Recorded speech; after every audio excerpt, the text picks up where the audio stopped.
hopes and treasures beyond your broken wing. There are hopes and treasures beyond your broken wing. Ooh.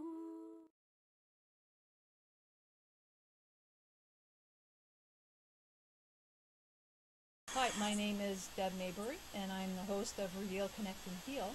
And this evening, my guest is Dr. John Demartini, and John is a behavioral specialist, and he's the creator of the Demartini Institute.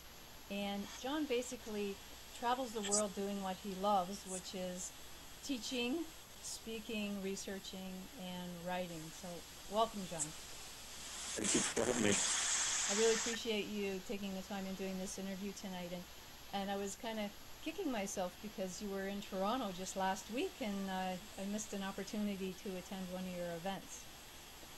Well, we had a lovely time there. There's quite a number of events there, so I was very pleased, very grateful to be there. Okay, great. So I really want to pick your brain tonight. One of the topics that I've been dealing a lot with over the last 2.5 years now is sexual abuse.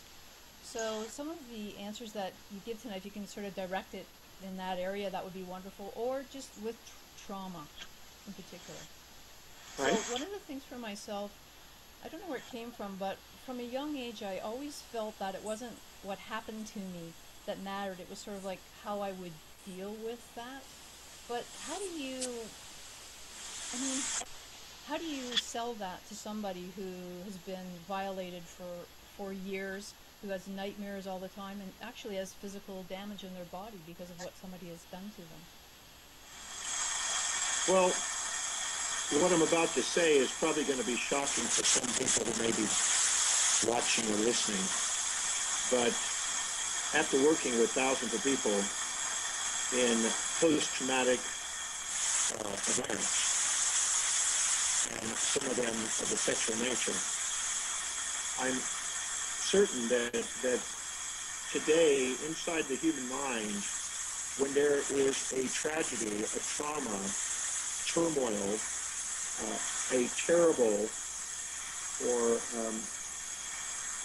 traumatic event that hits somebody, they experience, inside their mind will dissociate, and they will simultaneously create a counterpoised state of mind. And inside those dissociative states, they'll create ecstatic, elating, dissociating states to balance it. For instance, we worked with a lady who was being tortured by her dad, and was tied down and was involving a stabbing and a whole bunch of things. And she had been for 34 years in therapy. And nobody asked her at the exact moment when this trauma, tragedy occurred, torture occurred, where was the ecstasy? Where was the other half of the equation? And at first she thought I was absolutely out of my mind asking this question. But what we found out is that the content of the perception of the torture creates a reciprocal content in the fantasy and the dissociative elation or ecstasy in the mind. And the right hemisphere tends to be activated, and there's an area in the brain that basically is used for this purpose when we're having a scary moment or a really painful moment. And we found out that she dissociated from this being tied down and having a stabbing thing. She dissociated by imagining being free and seeing her religious iconography of a child and seeing herself surrounded by what she perceived to be angels, a white light that represented God, a peaceful environment, a safe and protected a symbol of eternity and eternal life. Her mind was perceiving it through her senses, tragedy and near death and loss. But in her psyche, she was creating the opposite, life, eternity, peace, ecstasy, etc. Now, she wasn't aware of this for 34 years. I was going to say, how did you discover that? Well, I've been doing this so long that I'm certain about that the human mind maintains what I call quantum equilibrium. It maintains an equanimity at all times. But what happens is we tend to selectively bias our perception and see only one side and completely dissociate from it and create this other side. And as long as we're not aware of it, we tend to run the story of one side and never look at the other. And all I did is ask her to look again. And I had her look again and again. I must have asked her about 10 times before she finally looked and got present. So I had to get her really present in the exact moment as if she was feeling and experiencing the torture again. She didn't want to go there. No, of course not. So I had to go back and bring her into that moment because she'd been running the story. And as you know, that when people run a story of a drama, over time, new associations, and it gets elaborated over time and kind of gets distorted and generalized over time, and sometimes put into absolutisms. For instance, a person could have an event where a person is yelling at them, and within a short period of time, they can turn it into, my father always yelled at me, when in fact it was really on a rare occasion and actually 3 times. So it can be distorted. So what happens is in these moments, I have to take her back to the actual experience and not go by the various compounding associations she's made with it and the distortion she makes over time with it, but to actually go back into the moment where she's actually present with the experience. And in that moment, to her discovery, there was a dissociation. Now, I've worked with about 1,200 cases of rape, and I've never seen a rape case that has been perceived as traumatic, because not all of them do. Mm-hmm. But on the ones that are being traumatic, I find this case. So because of that, I asked these questions. Where was the equal and opposite component? And I will sometimes in a rape case, for instance, have them write down all of the different perceptions they have of it. So if they felt violated, if they felt frozen, if they felt threatened, if they felt humiliated, if they felt that they were constrained, they felt that they were silenced, and everything. We define all their content and look at the modalities and submodality distinctions of their perception. And I look for reciprocal opposites. So if it's dark, I look for something light in their psyche. If I see something slow, I look for fast. I look for pairs of opposites in the human psyche. And then with that, we ask them at that exact moment, where was the other side? And if they get really present, it's there. And it's astonishing to have them actually put the puzzle piece together and see that those are actually going on. The moment they actually find this other side, they're startled. They're going, oh my God, I can't believe it. My mind actually wasn't in the moment in the torture. It was actually dissociated to survive the perception of torture. And I would say that as long as you're perceiving this torture, you'll create this ecstasy to counterbalance it. If you're perceiving constraint, you'll create an image of freedom. If you create darkness, you'll create a light. Many of them report that they're, in rape cases, if they're in a dark place or if they're being constrained and tied down or these kind of things, they'll perceive themselves in a beautiful field, running free in this field with butterflies and color and light and all kind of stuff there to counterbalance it in the exact moment. Well, now, that's the thing, though. I mean, people, first off, you're talking about the Demartini method, which, of course, I'm familiar with, and I understand what you're talking about. But somebody listening to this might say, you're crazy. How can you find that polar opposite, that wonderful light out of, say, a child who has been violated since the time they're 5? Like, how do you find those moments? Well, I tell people that you're not going to rationally assume this until I actually take you through it and experience it. And when you go there, it's in your mind. It's not in my mind. It's in your mind. I don't know what it's going to be. I just know it's going to be a pair of opposites. Because the woman that I'm mentioning that had the stabbing issue, when she felt constrained, they tied her down, and he tied her down. Uh, Whatever represented freedom to her is the image that popped up in her psyche. So through her childhood, all the associations that come in with freedom, the ones that are most appropriate, that are counterbalancing the feeling, are the ones she'll bring into the context and content of the fantasy and association she'll create. And it's really quite intriguing to see these pairs of opposites. I worked with a lady who had just overdosed on heroin because she didn't feel she could go through another raping, but she was 16 years old and, 19 years old. She'd been, the only way she could get heroin was to be raped every day. So she was basically, that was her, she had to have sex with a guy who was much older, very large and obese, that was selling her heroin and got her hooked on heroin. And the only way she could actually get the heroin to survive was to get sexually raped, if you will, and beaten and stuff. And so in those moments of dissociation, we found out that the content of the opposite came from partly from cartoons, partly from religious instruction, partly from childhood experiences in a composite form. Everything that was the counterbalance of what she was perceiving was being compositely put together in the mind. And once I put and constructed it, I had a flip chart. And we did this in front of a group. And we actually had her go through and get all the content of the actual suicidal post-rape experience. And we actually went through and showed what this was. And it blew her mind when she saw this. She goes, I can't believe I wasn't even aware this was going on at the time. And I said, well, you're there.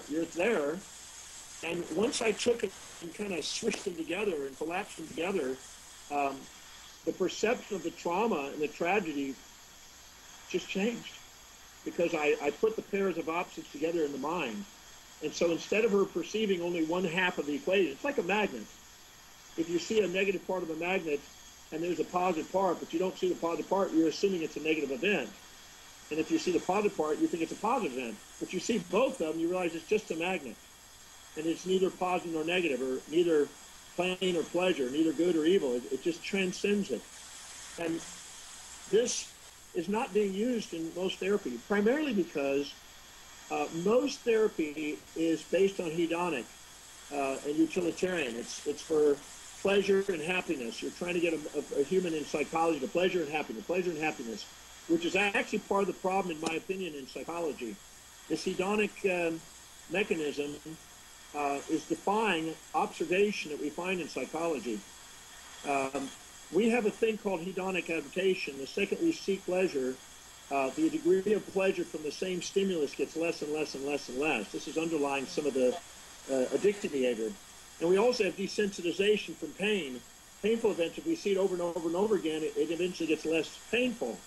So if we see something and do something, it's less pleasurable and painful, because the mind is trying to equilibrate them and trying to get them back into equilibrium as a stabilizing resiliency factor of the human mind. So instead of waiting for desensitization and hedonic adaptation from pains and pleasures, what I just do is go right to the grease, you might say. I don't pussyfoot around. I get right to it and ask questions that most people aren't willing to ask, because they're afraid the person is going to be pained over the thing or traumatized by it. I've never found that to be the case. I've worked with, like I said, 1,200 rape cases. I did 2 last week. And the lady, and I do probably 2 to 4 incest a week. And I have yet to find that can't be transformed and actually gotten to a point where a person's not run by it. Just not run, but not the story's changed. Right. Well, it's incredible how many people that you deal with in the breakthrough experience who have been violated. And as you're talking, one of the things that is jumping out in my mind from a lesson that you give is the ABCDs of negativity. Of course, anger, aggression, blame, betrayal. Help me out. Criticism, challenge. Yeah, and depression, despair, and despair. Right. So my point is when somebody's been through this, they are often, reliving the story, and they're living the negativity. So I mean, I know your program is very effective, but say somebody's listening to this, what are some of the things that they can do to move out of that negative mindset? Well, if they run the story to their therapist, which, as you know, spells be rapist. Nothing against therapists, because some of them are really amazingly powerful at what they do, but not all of them. A lot of them are still stuck in their own wounds, if you will, and they like to support their wounds by other people with their wounds, with compassion. I don't find that to be the most effective thing. I guess different stages of development need that, but I like to cut right to the grease, and I ask them a simple question. All right, in this moment, you have more resiliency than you give yourself credit for. So in that moment, let's break it down and find out what is exactly going on in the rape. Break it down, take it down. I find on average it's between 8 and 18 different things that they will describe the rape as. Again, they'll be threatening me, violated me, humiliated me, deceived me, violent to me, beat me, injured me. There's about 12 to 15 things, 18 things that people have on average. And I break those down, and then I have them go in there and ask outrageous questions, which calms down some of the judgment, because as long as they're highly polarized, they can stay quite irrational, and they want to keep running the story. It's like the loop. They just keep running the story and myelinating the brain. And watching that over the years, the stories get more elaborate. They add stuff to it, and they start putting things in there that weren't even originally there. And so to prevent that and myelinating that, I simply ask them a question. So where have you threatened somebody? And that shocks them. I've never done it, they say, but I found that every human being has every trait.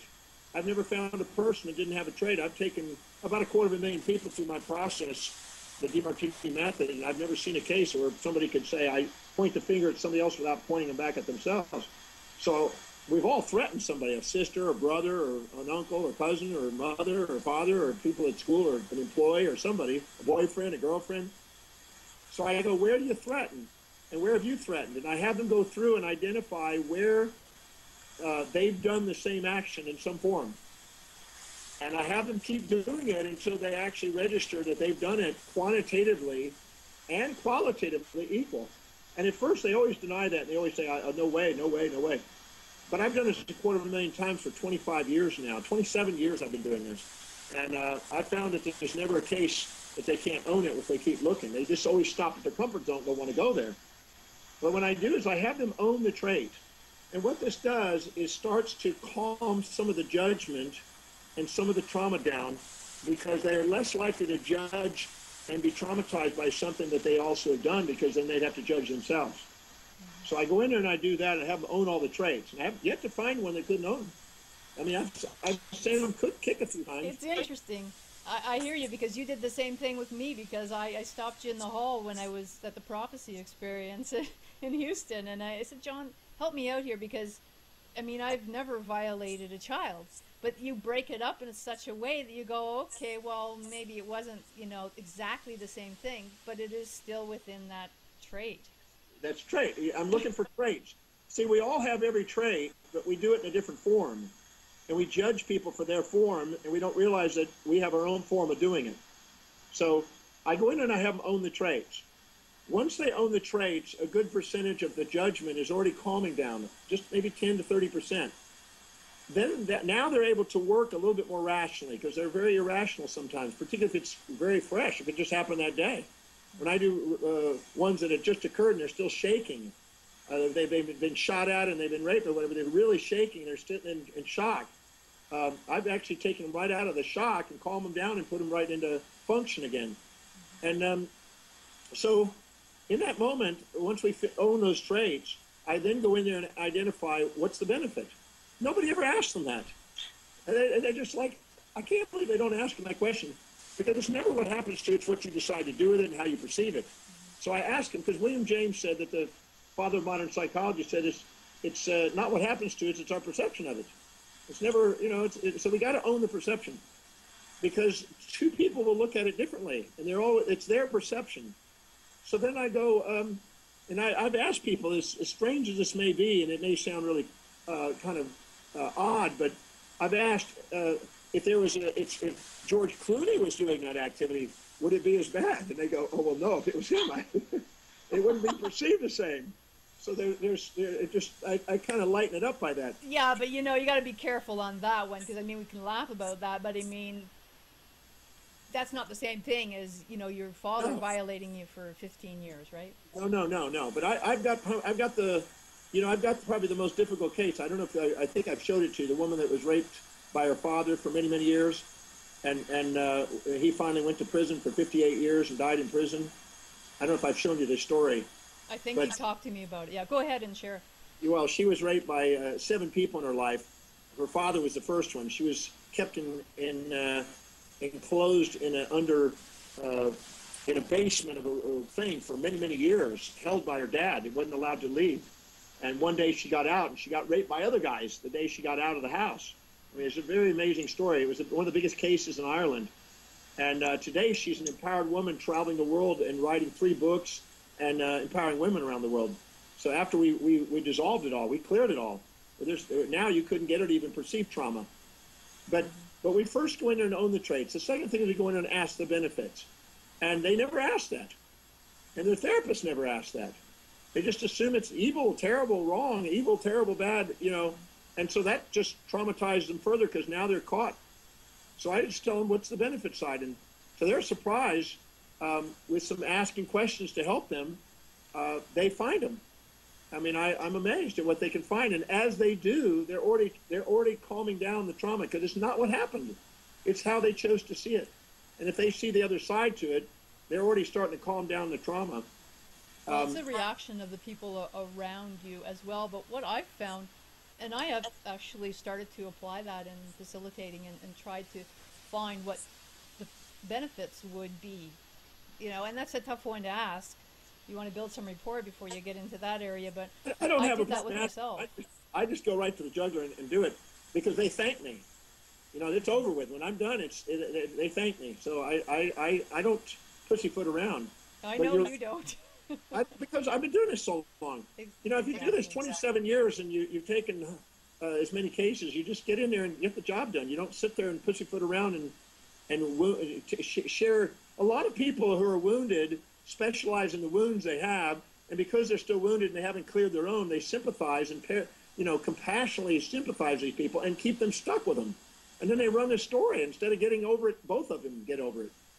So, because we have resilience, incredible resilience that we don't give ourselves credit for, and we just have suppressed our resilience, and we've made a friggin' empire out of wounded people. You know, exactly. And that falls into another thing that I wanted to ask you, having to do with worthiness. I mean, you're in Unlock the Door, the chapter in Unlock the Door, and the last thing I asked you was to give a quote, and you gave the quote about everybody is worthy, that piece. And a lot of the times when people have gone through this, they don't feel worthy. They feel completely unloved. They don't understand love. I mean, how do people access that part of themselves to know that they are worthy of love? The second they balance it all out, they feel it again. They feel love for themselves. I worked with a lady who was, I was being interviewed in South Africa recently. And there's a woman there that was talking about stresses. And she was doing it for a magazine. And I said that stress is just an imbalanced perspective. And it's the fear of loss of that which you infatuate with and attach to, and a fear of gain of that which you resent and try to run away from. I said, and if you know how to ask the right question, you can take any stress. I mean, I dissolve stress every day with people. And she said, well, what about a rape case? And I said, what about it? And she said, what about that? That's super stressful. I said, if you choose to make it so, it is. But you can make it like this. So all of a sudden, I said, obviously you've been raped or whatever. You wouldn't have brought it up. So why don't we do it right now? Instead of me talking about it and theorizing about it, why don't we just friggin' do it? So right in the hotel, in the lobby, we did it. How long? I mean, your breakthrough experiences, they're 2 days, they're on weekends. Maybe explain a little bit about that and what people could expect going to one of your workshops and how long it actually takes to Well, dissolve some of these I traumas? dissolved this. I spent 45 minutes dissolving some of this, and then I got another about an hour, so about 2 hours with her total, about 2 hours. Uh, and then she came to the breakthrough experience that weekend and worked on something totally different. We cleared it in 2 hours. It's surprising her. She was shocked. She said, "You know, you just screwed up my entire article." And I said, "Why?" She said, "Because my article, I can't write the same article. You just screwed up my entire story." I said, "Great." I said, "You're going to put out another story that's going to perpetuate this myth again." And I said, "Great. Let's educate people about new possibilities, because there's no reason to have to sit there and be stuck in this thing for years. It's not because of the trauma that you're stuck. It's stuck because you've chosen to be stuck and you haven't asked the right questions. You ask a new set of questions, you get a new life. And I'm interested in breaking people through and getting broken through. And in the breakthrough experience, I spend 2 days with them, but I make them do it. I don't do it always. They do it. I want them to know how to do it, so when they leave here, if they're ever traumatized, they know how to do it themselves. So I can do it a lot quicker. I took her 2 hours. I did the thing. But when they work in the breakthrough experience, they're going to work on their own. It's a little slower because they're having to learn as they go. But I've worked with cases in 1 hour, 2 hours, 3 hours. In some cases, some are fresh. Some happened the night before. Sometimes the shame and guilt, because they felt like they were put in a situation where they were vulnerable. They were hung out in an area that was vulnerable. They hung out with a group of people that were vulnerable. You know, they thought they put themselves in that situation. They're feeling guilty about it. And a lot of them are basically, not knowing how to process it because nobody's educated them on it. You just either go, "Oh, I go to the therapist," and they say, "Well, this could take years," or whatever. I think that's, to me, almost barbaric. I think that's unfair to people to promote that kind of stuff. I think that if you know what you're doing, you get the job done and get this thing transformed. So I go in there and I have them stack up the benefits. And to their surprise, I mean, I had a case where I did it in front of 600 people. We had a volunteer that had been raped in front of 600 people in the High Valley Ranch at a seminar there, and volunteered. I said, "Let's go." And put her up on stage, got a flip chart, went to work. And this was a stabbing, 18 stabbings in the back, hit over the head with a bottle, knocked unconscious, left on a highway to be run over, and raped. Okay, that's a pretty good one. And, in 48 minutes, that's one of the fastest I've ever done. In 48 minutes, this lady processed this. It was the most amazing thing. And I saw her 2 years later. She lost about 45 pounds. Her hair was ratty when I first met her, and covering her face and protecting herself from men. She'd lost 48 pounds. Her hair was all slicked back. She had femininity back again. She was on a roll. She was doing a radio show. We did a radio show together 2 years later. Totally different lady. And she tells her story. She says, that was a catalyst for me to go on and do something amazing with my life. I said, "Well, you don't have to make it a trauma and keep it a trauma. You can turn it into an opportunity. It's up to you. All I know is I've got a tool that can do it. You just got to have the willingness to do it." But if you get wrapped into running your story and keep getting secondary gains out of playing the story and running the story and protecting yourself with it, well, then that's okay too. That's your business. But it doesn't have to be that way. Not with the tools we have today. Well, thanks for sharing that, John. Just one more question. We're just getting right near the end of the time. Why is, I know you don't call it sexual abuse, why is this victimization so prevalent? Because we're teaching fantasies in our psychology, in my opinion. We're teaching people they're supposed to be happy, never sad, always kind, never cruel, always give, never take, always support, never challenge, always positive, never negative, peace, never war, generous, no stingy. This lopsided fantasy world that people keep promoting is crap. It's not true. When I looked, I went through the Oxford Dictionary many years ago, and I went through, this is a big dictionary, thin paper, the big one. And I went through and circled every possible human behavioral trait that a person could live. And, starting from A all the way to Z. And I circled them, and then I thought, I put outside the margin, who do I know that's the most extreme example of that I've ever met or read about? I put their name there and initials there. And then I went in there and I go, where and when do I demonstrate that trait? And when do I demonstrate that trait? So I started stacking all the memories of when I demonstrated that trait. And I kept doing it until I owned the trait as much as I saw in the most extreme example. And most people aren't willing to look at themselves honestly like this, but I looked deep. And I went in there and I found out that I had 4,628 identifiable traits to the same degree as the most extreme examples I've seen. So when I got through with that, I was really humbled. I sat there and I saw things I admired and things I disliked. And then I went in there and asked, if I dislike the trait, if it's on the planet, it must serve or it would have gone extinct. So it must serve evolution or it would have gone extinct because it would not be a energy usage. The energy our bodies use for a purpose, we don't understand the purpose of it maybe, and so we think it's bad, but then we eventually discover it's got a benefit side.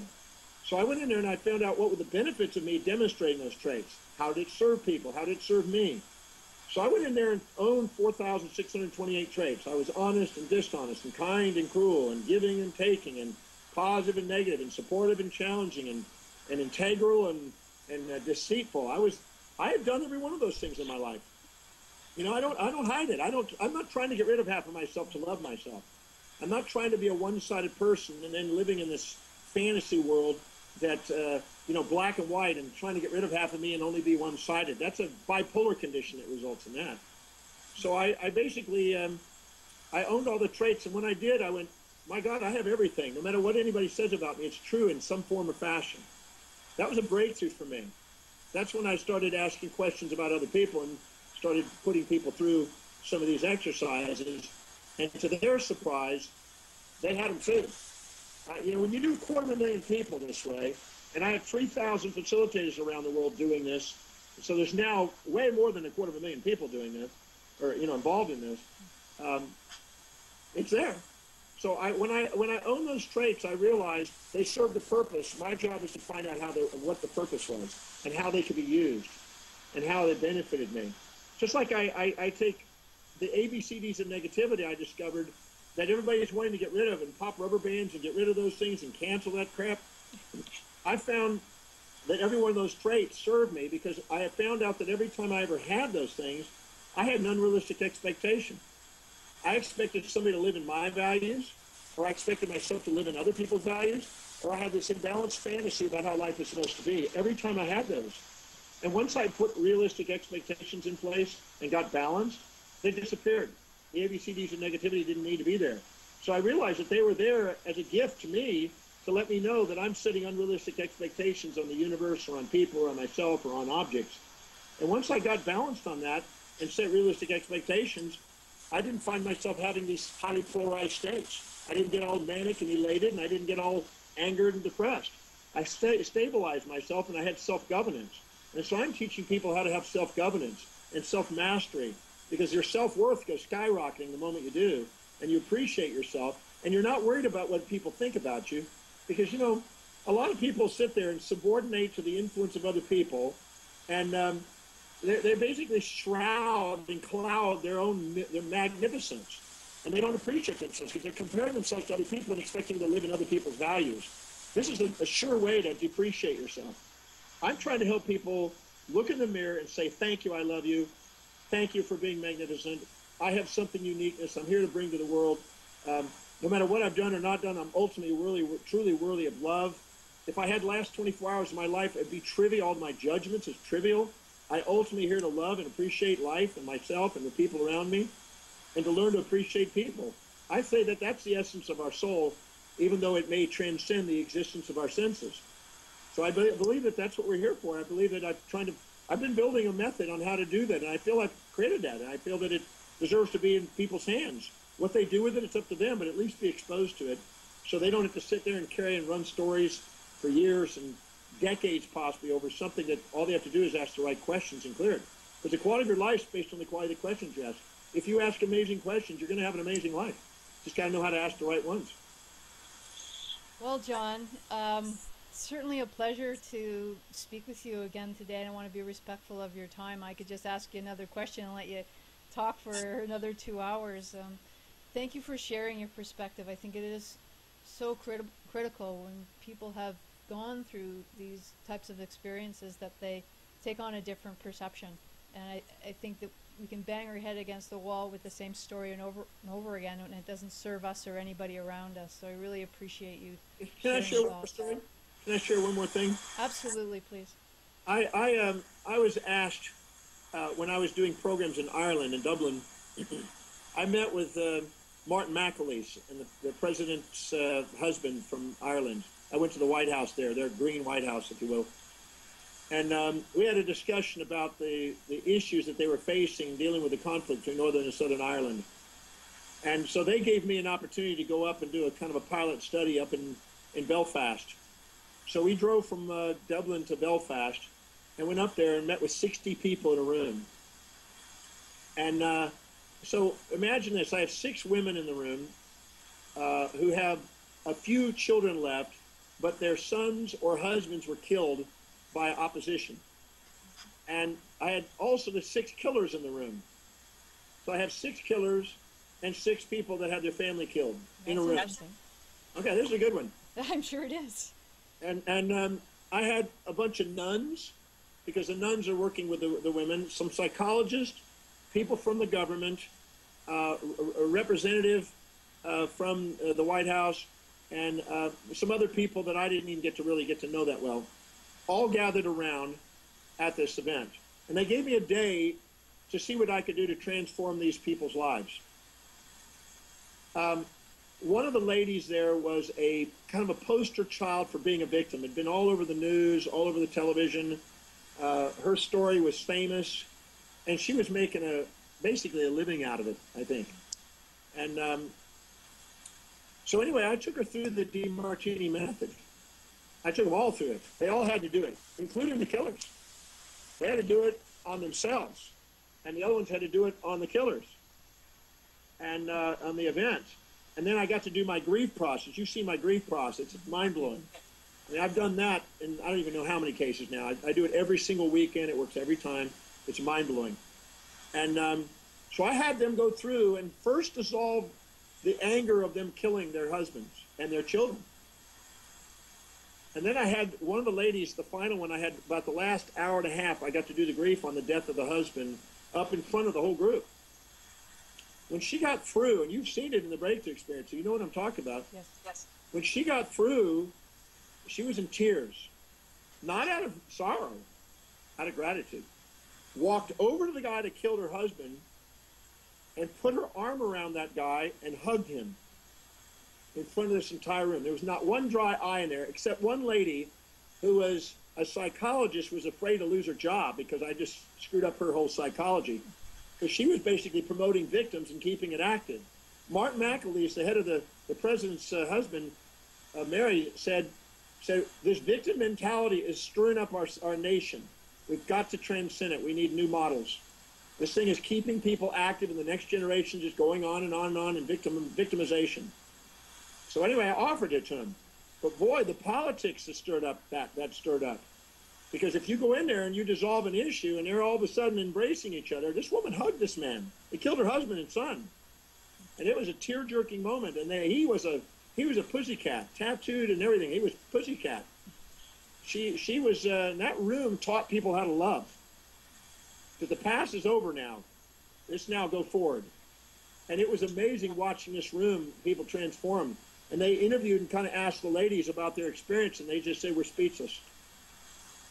But the politics of this stopped it. The church is threatened by it. Psychologists are threatened by it unless they do it. I even offered them to be trained and let them be the leaders of this new method. They were frightened. They couldn't wrap their head around it because they're frightened about, even though they saw it, it still scared them because their entire foundation of their entire career is undermined. We're promoting victimization in our society. It's on television. It's in the newspapers. It's everywhere. It's great for mass consciousness. See, everybody lives by a set of priorities, a set of values. When they live by their highest value, they're resilient. They're congruent. They're authentic. They're integral. And they're completely able to handle pleasure and pain equally in the pursuit of what's meaningful to them. But whenever they're not fulfilling their highest values, they become more and more immediate gratifying, looking for a pleasure over a pain. And which is the catalyst for compulsive addictive behavior. When they do, the more they seek pleasure and try to avoid pain, and the more animalistic and passionate, looking for pleasure and avoiding pain. They look for prey to eat. They look to avoid the predator. And so the entire model of prey and predator, and innocent and victim and perpetrator, that entire model is an animal psychology behavior, not an angelic level that we're capable of living. And so I'm interested in transcending that and coming from a different perspective. And I'm not saying that lightly. You know I do this every week, and I deliver the goods. So I'm interested in helping people get that information, because I've seen post-traumatic stress and rapes and incest and all that stuff transformed in one weekend and in one-on-one consults in 2 hours, 3 hours, 1 hour. So, and I mean repeatedly. I mean, I just was in Auckland, New Zealand the other day, and we did a lady there that just lost a young man in her life, and was shocked by it, was distraught by it. We cleared it. It took an hour and about 15 minutes. And then we had the guy, I didn't realize it, but the guy that I had done last year there was there, who'd lost his grandfather, who raised him, who was like a father figure, and who died. And he got up and he did a testimony. He said, look, since I did this last year, I haven't had any grief, I haven't had any issue. I got on with my life. I'm grateful. And I feel the presence of love for my grandfather right now. I don't feel a loss. And I always tell people that if you're having grief and loss, it's because you're still addicted to parts of the person that you're infatuated with, and you're blocked in love. And people can't fathom that, because they're thinking love is the pleasure side. They don't understand that love is pain and pleasure, true love. And so in the process of doing that, I transcend that, and I've seen this repeatedly done, and I'm just going to keep plowing away. You know, I'm like a workhorse. I do it day after day after day until we get a new paradigm out there.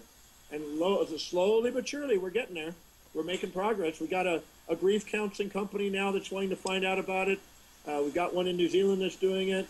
Slowly but surely, we got a police department that's now looking at it. So we just keep plugging away until all of a sudden enough people hit critical mass. They go, okay, we have a new paradigm born. So people who are listening there, if you don't believe this and you think I'm outrageous or whatever it is, don't judge it till you actually experience it. That's the best advice I can say, because I mean, you've seen it. I've done this every day. I do it week after week after week, and I'm just going to keep doing it until people get a hold of it, because it could save a person's life. I know people that are literally taking their lives because they don't know how to process stuff, and they end up on medications the rest of their life, and they don't know how to do it, and they end up dissociating with schizophrenic behavior and dissociative disorders. They don't need to. There's a way of dealing with it. So, well, I think it's wonderful that you're providing another option for people. I know when I'm sitting here listening to you, you're reminding me of what I had gone through in the breakthrough experience, and it's for people listening. I mean, you just have to go and experience it, because we can sit and talk about, you know, ending up in love and gratitude, and yet you can't believe it until you actually. I had a guy in Perth, Australia, a couple of weeks ago. Let's see, almost 3 weeks ago. Well, this weekend will be 3 weeks ago in Perth. No, pardon me. Maybe 5 weeks ago, pardon me. But this guy stood up in the program, and he just started lambasting me and just screaming at me. His father used to beat him. His father used to torture him. It was just, his mom and dad used to have sex in front of him and forced him to sit and watch, and all kind of crazy stuff. And he was basically just screaming at me. And I walked over to him, got right in his face, and I said, listen, I said, you can do this if you want, and you can run out of here, but I'm offering you something that I'll guarantee a result if you follow my instructions.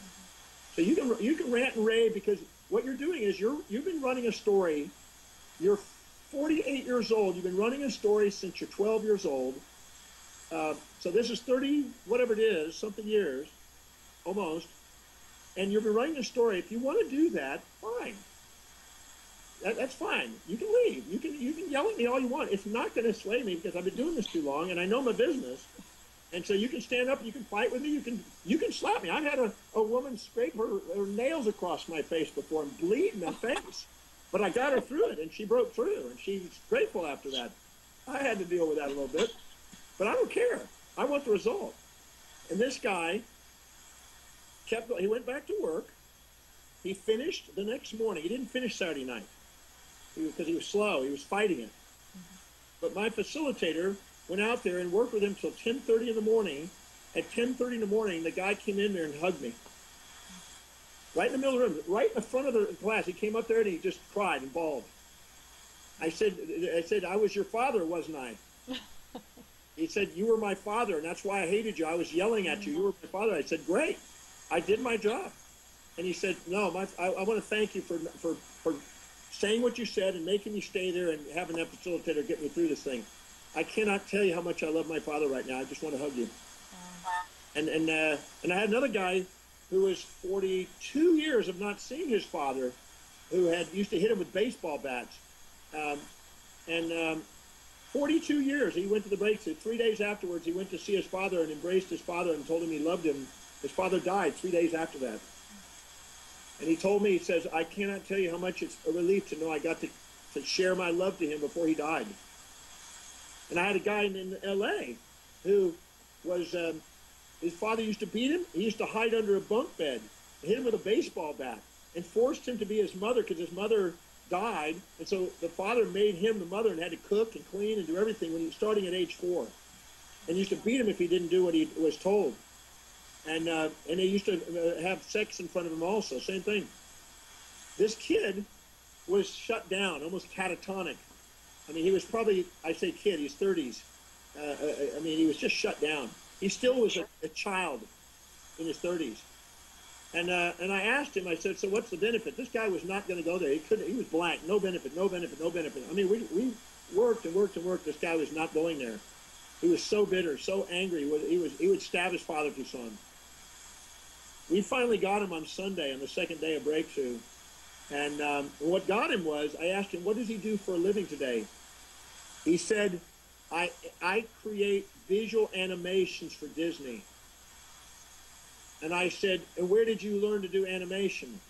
Under the bunk bed, my mind dissociated from the trauma and created fantasy worlds. And I've never lost my ability to create those fantasy worlds for kids. He broke down in tears and loved his father because he said, your entire career of making children inspired for millions of children around the world came from your dad. He never saw it. He put the two together. That broke him through. So all I say is, me goosebumps everywhere for sure. You know, the work isn't easy. Anybody listening to this, the work is not easy. You're in there and you're in process for a long time, but it is certainly worth it. I can tell you, you're right. Thank you for saying it. It's not easy, but you know what? It's easier than carrying your story all your life.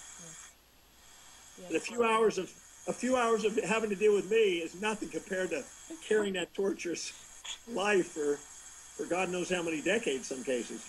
That's right. You know what? It's actually quite pleasurable to be in one of your courses. I must say, when I had the idea to write Unlock the Door Beyond Sexual Abuse, I grabbed my little black book from behind me on my bed, and I wrote down, Dr. John Demartini, the love gratitude guy. I have to talk to him about forgiveness and all this kind of stuff, and it's turned into, you know, I love speaking to you. It's more like you're a friend. I can just talk to you for forever. You know, I was doing a talk in Nashville, Tennessee at a Unity church.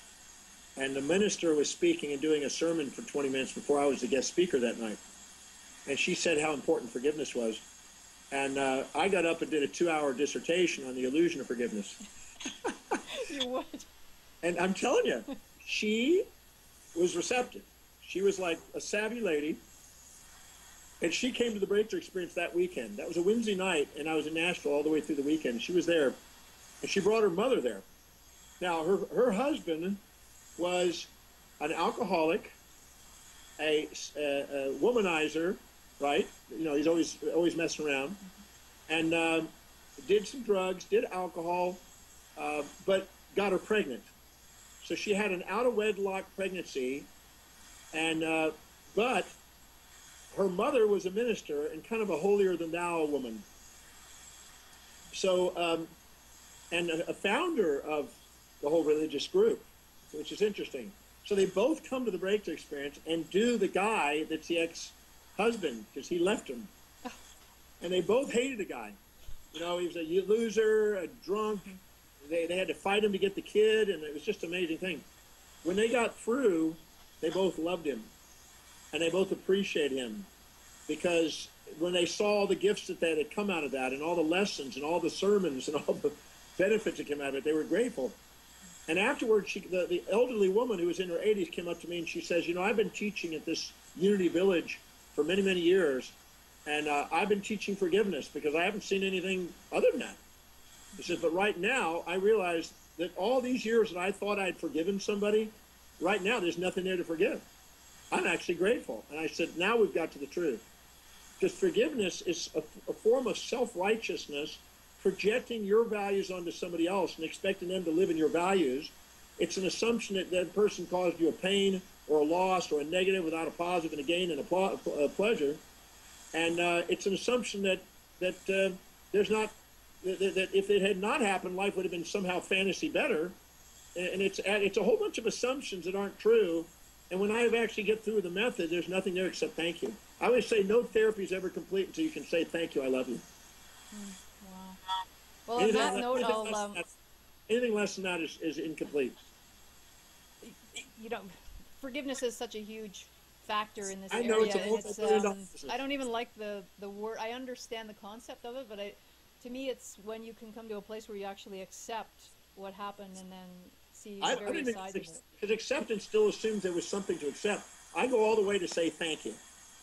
The only time I use the word forgiveness is thank you for giving me this experience. Oh, that's true too, eh? The word guy. Well, listen, John, thank you so much for taking the time and being a part of Reveal, Connect, and Heal. And can I just say, I know I'm being commercial here, but if anybody in any way would like to, they can tolerate me out there because they're probably going to think I'm whatever. Maybe. But if they are interested in any way of knowing anything about what I'm doing or the breakthrough experience or the method or whatever, please have them go to my website, drdemartini.com, because there's a vast amount of educational information on there. It's free for people, radio and television and all kind of things, and magazines and articles and products and all kind of stuff.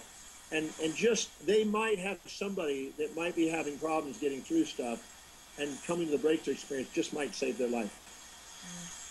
Absolutely. Thank you so much. And I'll scroll that down at the end of this video as well to make it easy for people to find that.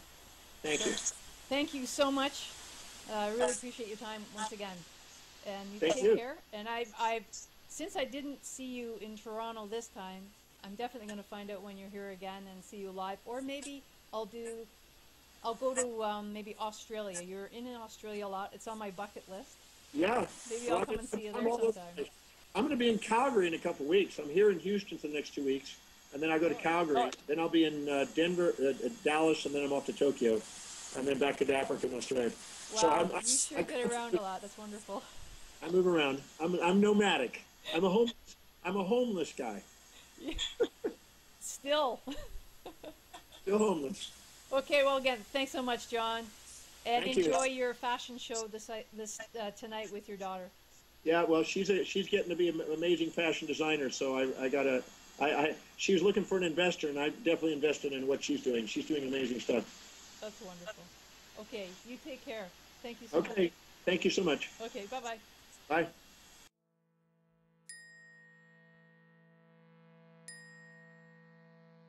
There are hopes and treasures beyond your broken wing. There are hopes and treasures beyond your broken wing. Ooh.